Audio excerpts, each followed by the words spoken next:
मित्रों, स्वागत है आपका हमारे चैनल पर। हमने पिछली वीडियो के अंदर पढ़ा चंद्रमा के बारे में, अब हम पढ़ेंगे तारों के बारे में। देखिए तारे तारे जो है वो क्या है कि एक ऐसे पिंड है, यानी कि जिनका जो है समय का प्रकाश होता है। और अगर बात करें हम कि इनका विस्तार पूर्वक जो अध्ययन किसने किया, विस्तार पूर्वक जो अध्ययन है वो अंग्रेज खगोल शास्त्री थे। एक खगोल शास्त्री थे जिनका नाम था विलियम हर्शेल। ठीक है, विलियम हर्शेल के द्वारा जो है तारों का अध्ययन किया गया और इन्होंने अरुण ग्रह की खोज की थी। मैंने बताया था वीडियो के अंदर, पिछले वीडियो के अंदर, अरुण ग्रह, इन्होंने अरुण ग्रह यानी कि जो यूरेनस ग्रह है उनके बारे में इन्होंने बताया था, इनकी खोज की थी इस ग्रह की। तो तारों का अध्ययन किसने किया? सबसे पहले जो है विलियम हर्शेल। अगर बात करें कि जो है तरंगों से जो है मतलब क्या कि तारों से रेडियो तरंगें निकलती है। तारों से क्या रेडियो तरंगें निकलती है, रेडियो तरंगें जो है वो निकलती है। ठीक है, इन तारों से इसका जो अध्ययन है, यानी इन रेडियो तरंगें निकलती है, ये किसने बताया? ये था एक वैज्ञानिक कार्ल जांस्की। ठीक है, तो अगर बात करें हम, एक खगोल शास्त्री था रेडियो खगोलिकी थे, एक रेडियो खगोलिकी थे और खगोलकी। ठीक है, खगोलकी। ठीक है, और ये थे अपने कार्ल जांस्की द्वारा 1932 के अंदर जो है इन्होंने अध्ययन किया तारों के बारे में, यानी कि इन्होंने तारों का अध्ययन किया था। ठीक है ना, तो तारों का अध्ययन जो है वो बात करें हम कार्ल जांस्की। ठीक है, तो कार्ल जांस्की ने जो है तारों का अध्ययन किया था। इन्होंने बताया था कि तारे जो है तारों से रेडियो तरंगें निकलती है। ठीक है, और क्या इसके अंदर है? अब हम बात करें आगे कि जो तारे हैं वो तारे एक जो है गैस का कह सकते हैं हम, गोले हैं। तारों में जो है तारे गैसों के बने होते हैं। तो तारे जो है वो क्या है? हीलियम और कह सकते हैं हम हीलियम और इसमें हाइड्रोजन और हीलियम जो है इनसे बनी होती है। इन गैसों से तारे जो है बने होते हैं। तो इनके अंदर क्या होता है कि जो हाइड्रोजन जो गैस है, हाइड्रोजन जो है जुड़ करके क्या बनाते हैं? हीलियम बनाते हैं। ठीक है, तो हीलियम बनाते हैं और इससे क्या कि विशाल मात्रा में विशाल मात्रा में ऊर्जा निकलती है। ठीक है, और इससे उष्मा ऊर्जा निकलती है, और इसलिए सूर्य जो तारे हैं हमें क्या है? प्रकाशमान होते हैं, यानी कि तारे टिमटिमाते हैं, या तारों से क्या है कि ऊर्जा निकलती है विशाल मात्रा में, इसलिए तारे जो हैं वो क्या है? प्रकाशमान होते हैं। तो तारों का समय का प्रकाश, यानी कि कह सकते हैं तारों का समय का प्रकाश है। ठीक है, तारों में समय का प्रकाश है, चंद्रमा में समय का प्रकाश नहीं है। समय का प्रकाश क्यों है? क्योंकि तारे जो है गैसों के बने हैं, जिसके अंदर हीलियम और कह सकते हैं हम हाइड्रोजन गैस है। हाइड्रोजन गैस मिलकर के क्या संलयन अभिक्रिया, हम जानते हैं कि अगर हाइड्रोजन और हाइड्रोजन मिलते हैं तो क्या 2He4 बनता है, हमें पता है। ठीक है, यानी हीलियम नाभिक बनता है। ठीक है, ये नाभिक से मिलना होता है, साथ में क्या विशाल मात्रा में उष्मा ऊर्जा का उत्पादन होता है। उस उष्मा ऊर्जा की वजह से ही तारे जो है चमकते हैं। ठीक है ना, अब बात आती है कि तारे जो है वो टिमटिमाते क्यों हैं? तारों का टिमटिमाना एक वजह है। तारों का टिमटिमाना, तारे क्यों टिमटिमाते हैं? तारों का टिमटिमाना ये केवल प्रकाश के अपवर्तन की वजह से,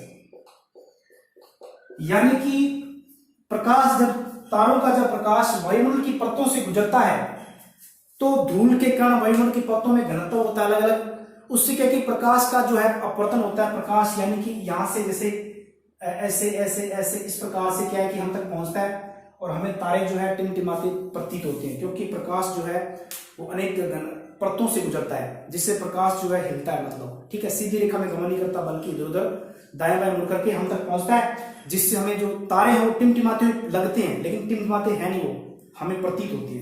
ठीक है, आगे देखिए, आगे जो है कुछ और है तारामंडल वगैरह, और उनके बारे में हम पढ़ लेते हैं। जो तारे हैं वो तारे सूर्य के प्रकाश में हमें दिखाई नहीं देते।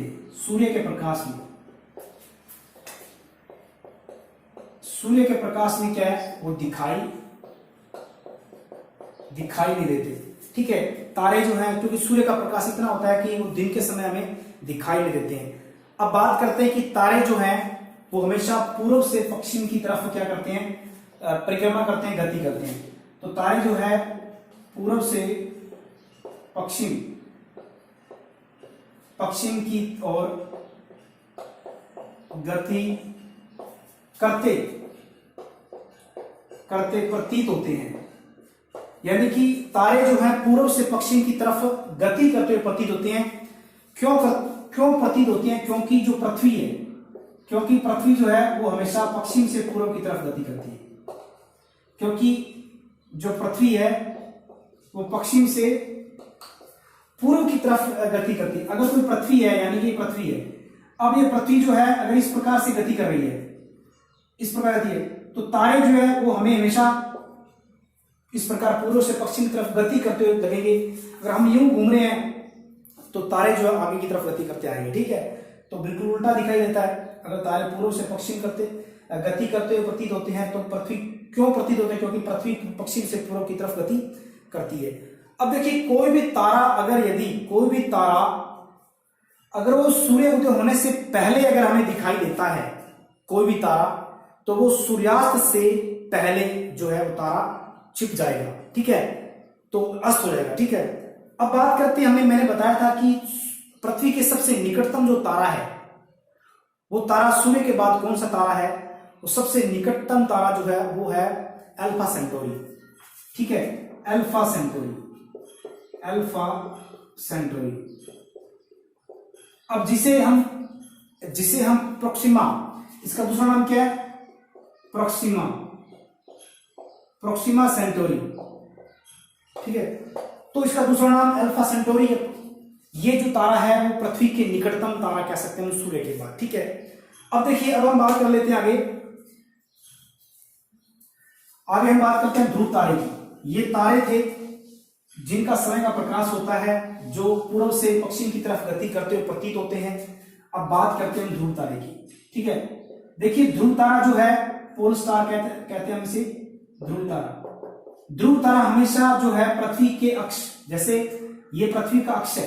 ठीक है, ये पृथ्वी है, इसका अक्ष जो ऊपर है, तो हमेशा उत्तर दिशा में हमेशा दिखाई देता है।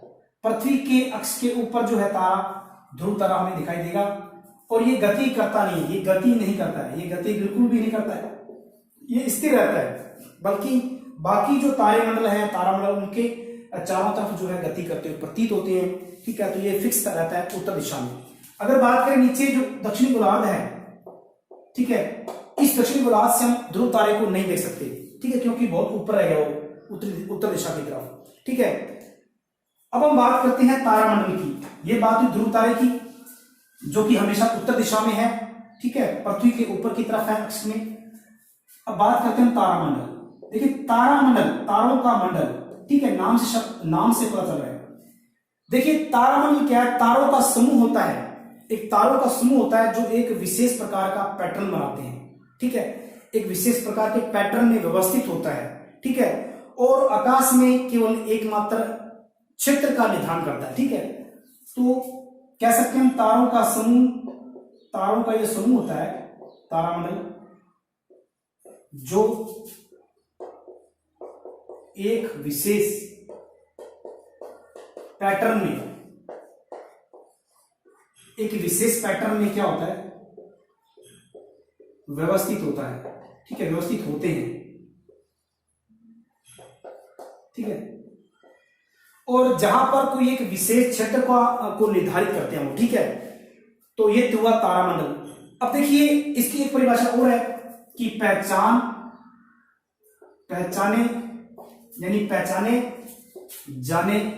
जाने योग्य है, यानी कि पहचाने जाने योग्य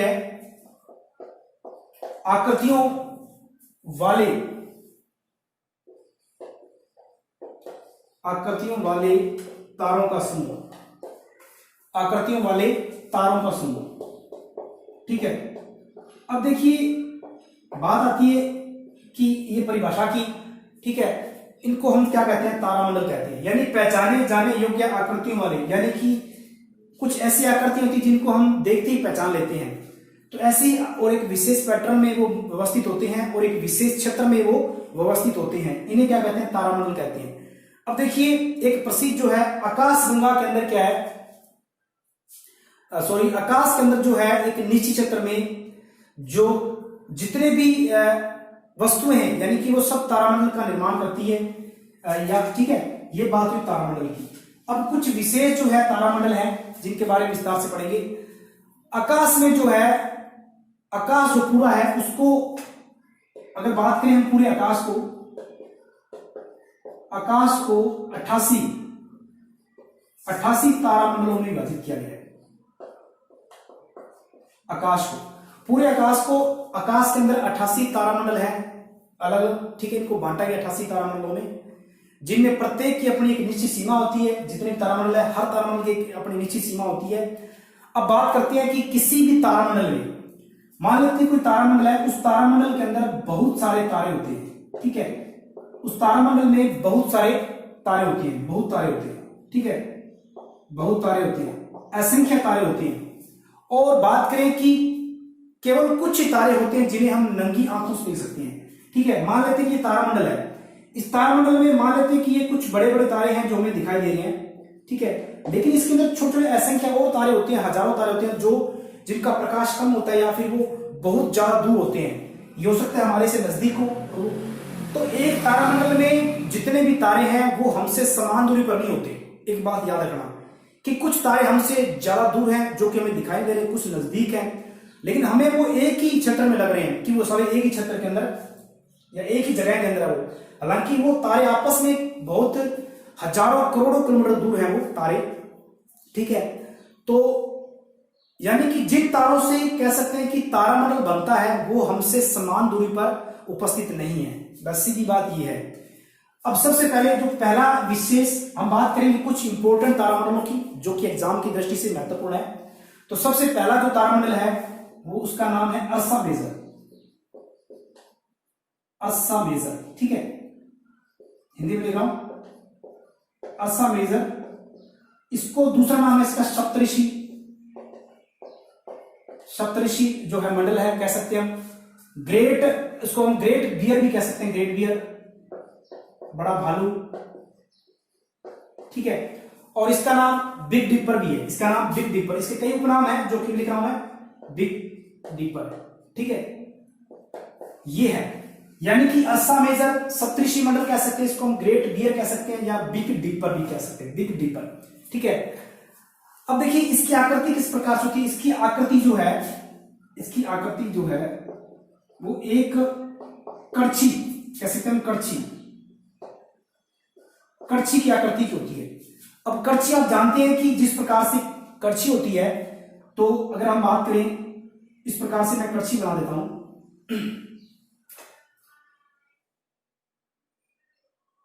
ठीक है, और इस प्रकार से, ठीक है, तो ये करछी आकृति है। तो अगर बात करें यहां पर मैं फिक्स कर देता हूं कुछ तारों को।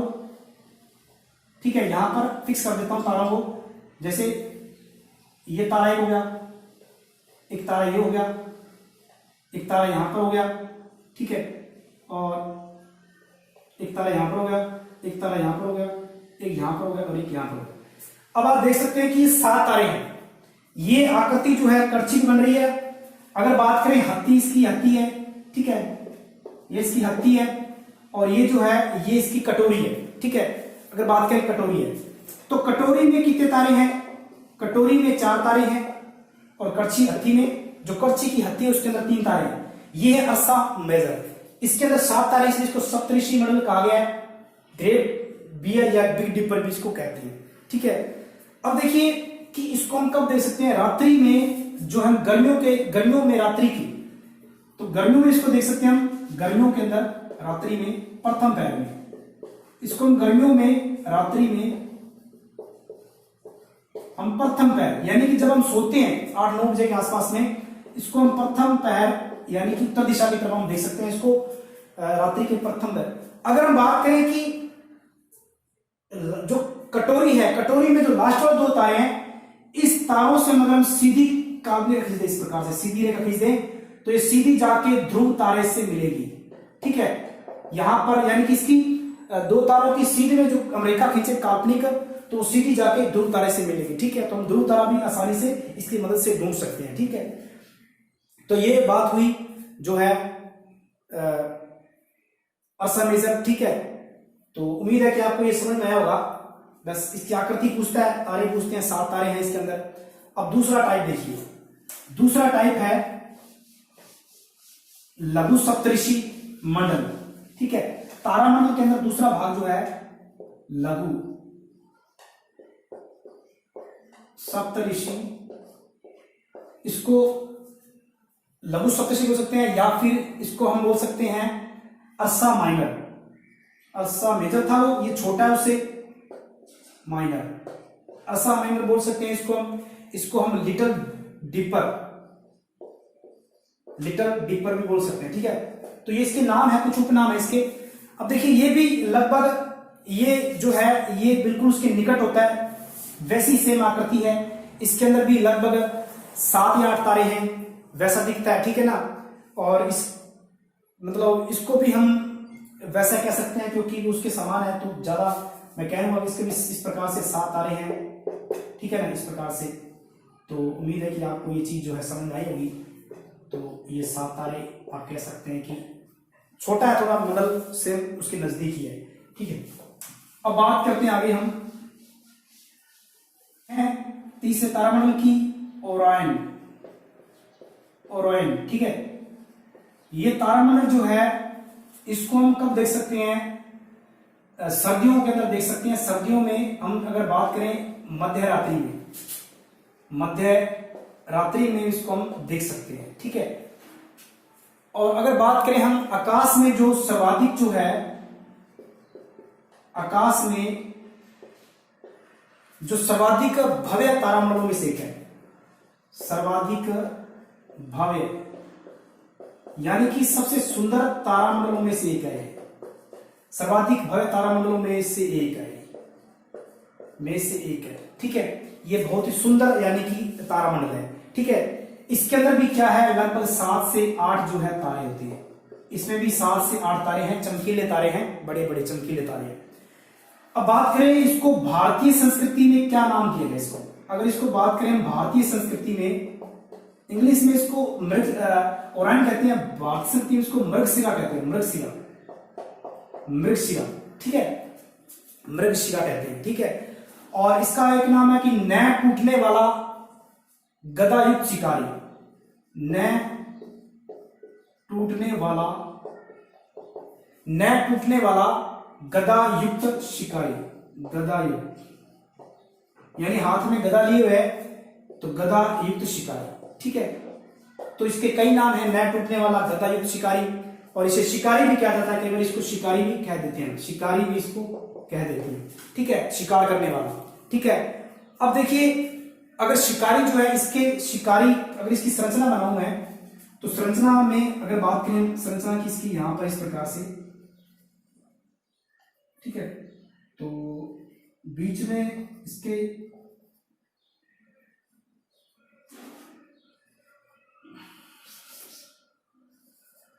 तो इस प्रकार से ये बीच में, तो ये जो बीच में जो है इसके बेल्ट है, इसकी बेल्ट है, पेटी है, ये पेटी जो ये बेल्ट है, पेटी है। ठीक है, इसको बेल्ट दे दो, ये पेटी है। इसकी बेल्ट या पेटी में इसके क्या है, जो है इसके 3 तारे जो है प्रदर्शित हैं। ठीक है, और बात करें इसके 4 चमकीले जो तारे हैं, इसकी चतुर्भुज की भुजाएं, एक प्रकार से चतुर्भुज या पंचभुज बन रहा है, तो इसकी भुजाओं पर जो है चतुर्भुज की आकृति है। मध्य में जो है 3 तारे हैं, जो कि एक शिकारी हमें दिख रहा है, शिकारी की बेल्ट लग रही है, उसके अंदर 3 तारे हैं। तो ये जो तारे हैं ये है ओरायन तारामंडल, इंपॉर्टेंट है। अब बात करते हैं, एक लास्ट रह गया, जो कि रह गया कैसोपिया। ठीक है, कैसोपिया जो कि ये लास्ट तारामंडल है। तो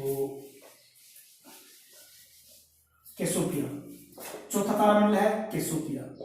कैसियोपिया, ये तारामंडल है।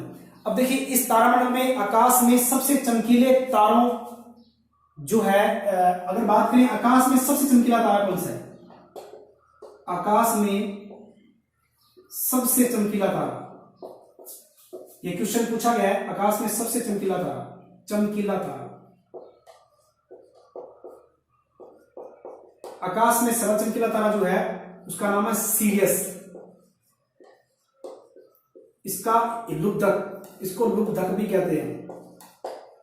आकाश में सर्वाधिक चमकीला तारा है सीरियस या लुब्धक, और इस तारे के नजदीक जो तारामंडल है वो कैसियोपिया है, ठीक है। और सर्दियों के अंदर अगर बात करें, ये उत्तरी आकाश में ये दिखता है उत्तर की तरफ, और ये सर्दियों में दिखता है, ठीक है। सर्दियों के अंदर कह सकते हैं हम प्रथम पहर में, सर्दियों में प्रथम पहर में, इसको हम प्रथम पहर में देख सकते हैं, ठीक है। जो सर्दियों का स्टार्टिंग हम सोते हैं जिस वक्त 8-9 बजे के आसपास में, तो प्रथम पहर स्टार्ट हो जाता है, उस दौरान इसको हम देख सकते हैं। अगर बात करें इसकी आकृति की, इसकी आकृति मैं बना देता हूं, इसकी आकृति लगभग बिगड़ा एम, इसकी आकृति है बिगड़ा हुआ एम का रूप,